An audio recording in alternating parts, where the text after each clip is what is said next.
Scenery မှာလောကိုလုံးနေတဲ့အချက်၅ချက်နံပါတ်1ရိတ်လောက်တာပါရိတ်လောက်မှာဘက်ကမှရမှာပေါ့နော် Scenery မှာဘက်ကမှကမရှိမဖြစ်ကိုလိုအပ်ပါတယ်အဲကြောင့်မလို့အားနဲ့ brow အနေနဲ့ ready ပဲထိုင်လို့နေလိုက်ကြပါနံပါတ်2ကိုမိုလေးချင်းပါကိုမိုကျွမ်းနေရင်လည်းတိတ်ပြီးဖင်မရပါနဲ့ဘာဖြစ်လို့လဲဆိုတော့ Scenery မှာဟာကကြီးပဲမလို့ပါ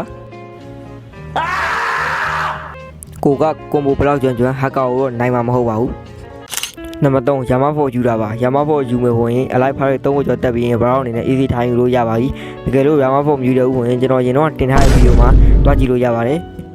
နံပါတ်4 fruit ကို awaken တင်တာပါ brown တို့က fruit ကို awaken မရှိဘူးဝင် Scenery မှာဟိုရင်ပေါ့နော်လူတို့ထင်ခံရပါတယ်အဲကြောင့်မလို့ awaken လေးပါလေးတော့တင်ထားပါ Scenery မှာ awaken နေတဲ့ကောင်းလေးကြည့်ပါပဲ